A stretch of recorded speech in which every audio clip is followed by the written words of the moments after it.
Welcome to Legion Builds, where I guide you on how to bring your favorite fictional characters into Dungeons & Dragons. This video and all my content is made possible by my Patreon supporters, and it's dedicated to everyone who subscribes to my channel. You're all the reasons why this keeps going. Thank you. Join the Legion today at patreon.com/63rdlegion for free and help decide next week's new character. Joining my paid tiers allows you early access to my content, a shout out in my videos, and home-brewed 5e items for your games.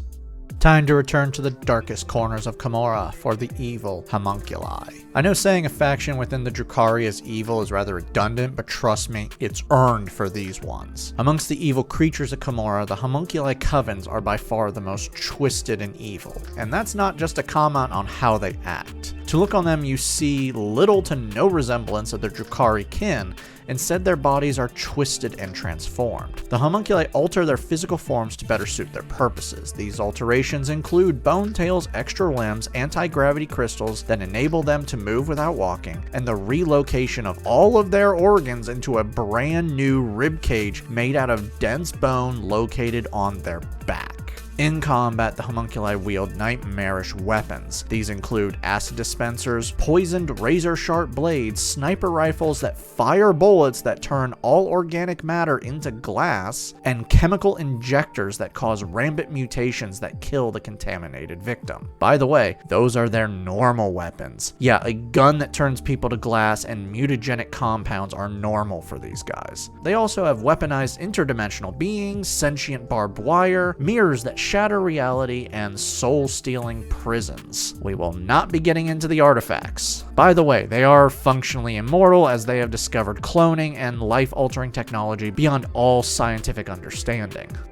This is my 7th 40k build, and it's by far the most grimdark of all of them. And I did the guys who worship toasters and space clowns. Hell, these are basically space Cenobites, probably why I have an army of them.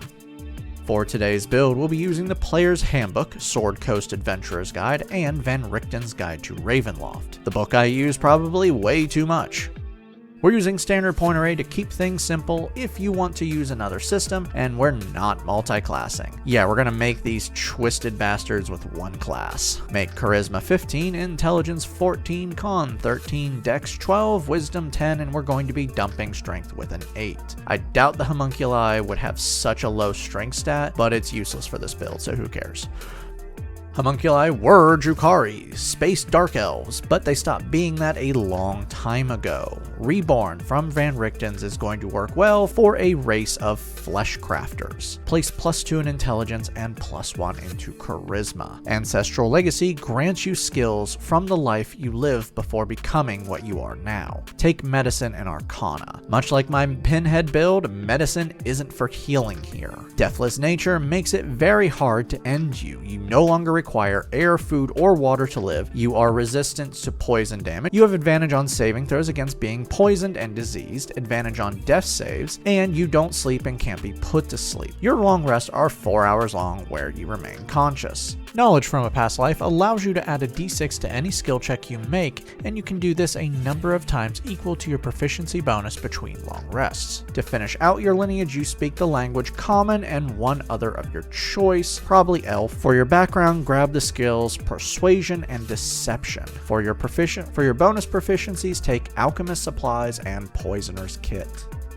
Level 1 Warlocks start things off with 2 skills. Take Intimidation and Investigation. You're proficient with simple melee weapons, light armor, and the saving throws Charisma and Wisdom. Otherworldly Patron is the source of your power, though in the new edition this is going to be moved to level 3. Undying from Sword Coast will make you the living or unliving embodiment of death. Among the Dead gives you the cantrip Spare the Dying. This lets you stabilize a dying creature by touching them. Undead also have problems attacking you. If an undead creature targets you with an attack or harmful spell, the undead must make a wisdom save. If they fail, they must choose a new creature or forfeit their action or waste their attack or spell. If they succeed, they are immune to this effect for 24 hours. They are also immune to this feature if you target them with an attack or spell. Pact Magic makes you a fake spellcaster. Fear. With this, you have limited spell slots, but these spell slots will be empowered to the highest levels, and you regain all used spell slots after a short rest. You'll start off with 2 cantrips and 2 first level spells. For your spells, Eldritch Blast gives you a sniper shot out to 120 feet and deals 1d10 force damage on a hit. Chill Touch fires a deathly blast out to 120 feet and deals 1d8 necrotic damage on a hit. And then they can't regain HP until the start of your next turn. If the target is undead, they also have disadvantage on attack rolls against you until the end of your next turn. Cause Fear awakens the dread within a target within 60 feet that is not undead or a construct. The target must make a wisdom save or become frightened for 1 minute while you maintain this spell. A frightened creature can't willingly move towards what is frightening it, and they have disadvantage on skill checks and attack rolls while they are within line of sight of you. At the end of each of the frightened creature's turns, they may attempt to end the spell by retaking the save. Hex lets you curse a creature within 90 feet with a bonus action. Now for 1 hour while you maintain this spell, each time you hit the target with an attack, you deal an extra 1d6 necrotic damage. When you cast this spell, you can choose 1 skill. While this spell is active, the target has disadvantage on that skill check. If the target drops to 0 HP while the spell is active, you can move the curse with a bonus action to another target within 90 feet. Level 2 Warlocks gain Eldritch Invocations. These are special alterations to you or your abilities. At this level, you're going to start off with 2. In the new edition, you're still going to get 2 at this level, but you're going to get 1 invocation at the very start. So next level, I will explain what you want for the first level. For your invocations, Armor of Shadows gives you mage armor that you can cast without a spell slot or material components. This grants you an AC of 13 plus dex for 8 hours while not wearing armor. Eldritch Spear increases the range of your Eldritch Blast to 300 feet. For your new spell, Ray of Sickness fires a needle out to 60 feet, dealing 2d8 poison damage and forces a con save. If they fail, they are poisoned until the end of your next turn. Level 3 Warlocks receive a Pack Boon, which this will become an invocation, so make sure you grab it at some point. For the boon you want, Pact of the Tome gives you a Book of Shadows that grants you 3 cantrips of your choice, and now they are Warlock cantrips. For these cantrips, Thorn Whip lashes out with the Bone Tail with a range of 30 feet, dealing 1d6 piercing damage. If they are a size category large or smaller, they are pulled 10 feet towards you. Acid Splash fires a blast of acid out to 60 feet, targeting 1 creature, or 2 if they are within 5 feet of each other, and forcing a dex save. If they fail, they take 1d6 acid damage. Primal Savagery lashes out with your Flesh Gauntlet. Making a spell melee attack, you deal 1d10 acid damage on a hit. In the new edition, this will also allow you to learn 2 first level spells with the Ritual tag. I'm going to let you choose those ones. Your spell slots are also upgraded to 2nd level. For your new spell, Shadow Blade summons a blade of pure psychic energy with a bonus action for 1 minute while you maintain this spell. This blade has the Finesse, Light, and Throne properties and deals 2d8 psychic damage. Also, when in dim light or darkness, your attacks with this weapon are at advantage. Level 4 Warlocks earn our first ability score improvement, Raise Your Charisma for better spell attack and DC. For your new spell, Hold Person unleashes invisible creatures at 1 humanoid within 60 feet and forces a wisdom save. If they fail, the creatures grab and paralyze the target for 1 minute while you maintain the spell. At the end of each of their turns, the humanoid can retake the save to attempt to end the spell. Mage Hand gives you a new hand for 1 minute. That can move out to 30 feet. With this hand, you can do simple tasks like holding things, open doors, or windows, and such. Level 5 Warlocks gain a new invocation, or 2 invocations in the new edition. For this invocation, Devil's Sight lets you see in darkness and magical darkness out to 120 feet as if it's normal. This is not dark vision, this is normal vision for you. Your spell slots are also upgraded to 3rd level. For your new spell, Fear unleashes True Dread. Firing a 30-foot cone from you, you force a wisdom save on everyone within the cone. If they fail, they are now frightened of you for 1 minute while you maintain the spell. While this spell is active, the effective target must drop what they are holding and must use their dash action to run away from you. They may only retake the save at the end of their turn when they break line of sight from you. Your character level 5, and this brings a lot of upgrades. Firstly, your proficiency bonuses increase to +3. Chill Touch, Primal Savagery, Acid Splash, and Thorn Whip now deal 2 damage dice each. Eldritch Blast can now be fired twice with a single action. Level 6 Undying Warlocks now have Defy Death. Now when you succeed on a death saving throw or stabilize a creature with Spare the Dying, you regain HP equal to 1d8 plus your Con modifier. You can use this feature once per long rest. For your new spell, Vampiric Touch wraps your hands in wisps of pain and death. For 1 minute while you maintain this spell, you can make a melee spell attack that deals 3d6 necrotic damage and then regain HP equal to half the necrotic damage dealt. Until the spell ends, you can use your action to make another melee spell attack. Level 7 Warlocks receive another invocation. For your invocation, Agonizing Blast does something different in the new edition. You can now alter one cantrip that deals damage to add your Charisma modifier to the total damage. I'm going to be placing this in Eldritch Blast. This means it will now do 1d10 plus 4 force damage out to 300 feet up to 2 times. Your spell slots are now upgraded again to 4th level. For your new spell, Death Ward protects you from dying. After you cast this spell for the next 8 hours, if you fall to 0 HP, the spell ends and instead you drop to 1 HP. This also protects you from effects that could insta-kill you, like Power Ward Kill. If you are targeted by an effect that would automatically kill you, the spell ends and the effect is negated. Level 8 Warlocks earn another ability score improvement, cap off Charisma. For your new spell, take what you want.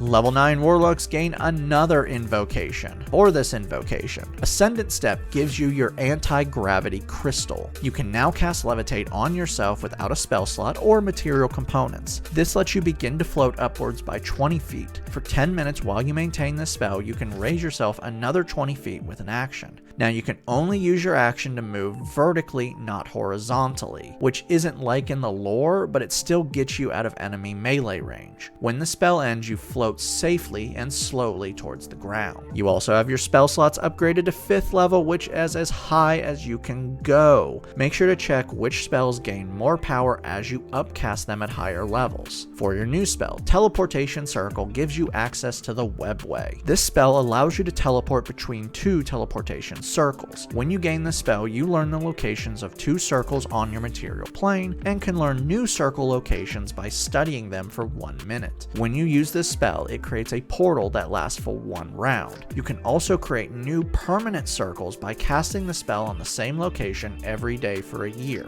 Probably not going to happen, but maybe you've been working on this for a year prior to your campaign beginning. You've hit character level 9, raise your proficiency bonus to +4. Level 10 Undying Warlocks now have Undying Nature. This doesn't really give you much that you already don't have, but you now age much slower. Every 10 years you age 1, and you are immune to magical aging. Here's a question though. Do Reborn age? Better question. Do Durkhari age? For your final cantrip, Poison Spray unleashes a blast of poisonous gas at a creature within 10 feet, forcing a con save and dealing 2d12 poison damage if they fail. Level 11 Warlocks receive their first Mystic Arcanum. These are spells that are higher than level 5 that you can cast once per long rest without a spell slot. Each time you get an Arcanum, it will be 1 level higher than the last, and at this level we're starting with 6 level spells. For this Arcanum, Flesh the Stone turns 1 creature into a statue. Can you think of a better way to decorate your house? That's not a joke, they do that. Hell, why do you think they have bullets that turn people into glass? That's not a weapon, that's an art tool. Targeting a creature within 60 feet, you force a con save. If they fail to save, for the next 1 minute while you maintain this spell, they slowly turn to stone. Each turn they must retake the save. If they pass 3 times, the spell ends, but if they fail 3 times, they are permanently turned to stone and gain the petrified status. A petrified creature can't move or speak, can't take actions or reactions, has resistance to all cold damage, is immune to poison and disease, attack rolls against them are at advantage, and automatically fails strength and dex saves. Now I did say this is permanent, but it is reversible if someone can find your new statue. For your new spell, Hold Monster is an upgraded form of Hold Person, but can now target any creature, not just a humanoid. Now if you want, you can dump Hold Person since you now have Hold Monster, but remember, now Hold Person can target 3 humanoids at once since you upcast it. Your character level 11, Thorn Whip, Poison Spray, Chill Touch, and Acid Splash now deal 3 damage dice each. Eldritch Blast can now be fired 3 times with a single action. Level 12 Warlocks earn another ability score improvement, start raising your intelligence up. You also get a new invocation. For your new invocation, Eldritch Mind gives you advantage on con saves to maintain your spells. Level 13 Warlocks get another Arcanum, now at 7th level. For this Arcanum, Powered Ward Pain targets 1 creature within 60 feet. If they have 100 HP or lower, they instantly become consumed by pain unless they're immune to being charmed. While affected, this target has its speed reduced to 10 feet, and this cannot be increased, and has a disadvantage on all attack rolls, skill checks, and saving throws except for con saves. At the end of each of its turns, the target must make a con save or remain in pain, ending the spell if they pass. For your new spell, Scrying allows you to spy on a target for up to 10 minutes while you maintain the spell. Choosing a creature, you force a wisdom save, and if they fail, you can now see and hear everything 10 feet around them. The more familiar you are to them, the easier it is to spy on them, and if you have anything from them, that makes it even easier. They pass the save, you can't use this spell against them for 24 hours. You can also choose a location you know, and the spell will work automatically. Your character level 13 bring your proficiency bonus up to +5. Level 14 Undying Warlocks gain indestructible life. You can now use your bonus action to heal yourself 1d8 plus your Warlock level, and you can even use this to reattach severed body parts. You can use this feature once per short or long rest. Level 15 Warlocks receive another Arcanum, now at 8th level. For your new Arcanum, Demiplane lets you create a doorway into a demiplane of your making. For 1 hour, a door that can allow a medium-sized creature to pass through appears that leads into a room that is 30 feet in all dimensions. After 1 hour, the door closes and everything inside is trapped there until you reopen it. You can create multiple demiplanes with each casting or open up to ones you've already created. Great for storing test subjects, artifacts, clone bodies, and more. You also receive another invocation. For this invocation, Eyes of the Runekeeper lets you read any language. You can't speak it, but you can read it. For your new spell, take what you want. From here on out, I have no idea what to give you because there is so much fun to be had. You can make yourself fly, summon minions to help, create traps, and more. Customize this how you want. Level 16 Warlocks earn another ability score improvement, Let's Grab a Feat. Tough, found in the player's handbook, gives you double your current character level in HP and then gives you +2 to every level after. In the new edition, you can do this at level 1. Level 17 Warlocks get their final Arcanum, now at 9th level. For your final, this was a hard choice as several fit with you, but I felt one had to be taken. Power Word Kill targets 1 creature within 60 feet, and if they have 100 HP or lower, they die. No saves, no nothing, just death, but only if they have 100 HP or less. Any more and the spell fails. For your new spell, take what you want, make yourself a nightmare with these last levels. Seriously, have fun. You've hit the final milestone, character level 17. Max out your proficiency bonus at +6. Thorn Whip, Acid Splash, Poison Spray, and Chill Touch now deal 4 damage dice each, and Eldritch Blast can be fired 4 times with a single action. Level 18 Warlocks gain their final invocation. For this invocation, take what you want. There's a few in there that can be really fun to play with, like pushing people back with Eldritch Blast to shape-shifting to even more curses. Best part about Haemonculi is how varied they are in the lore, so customize.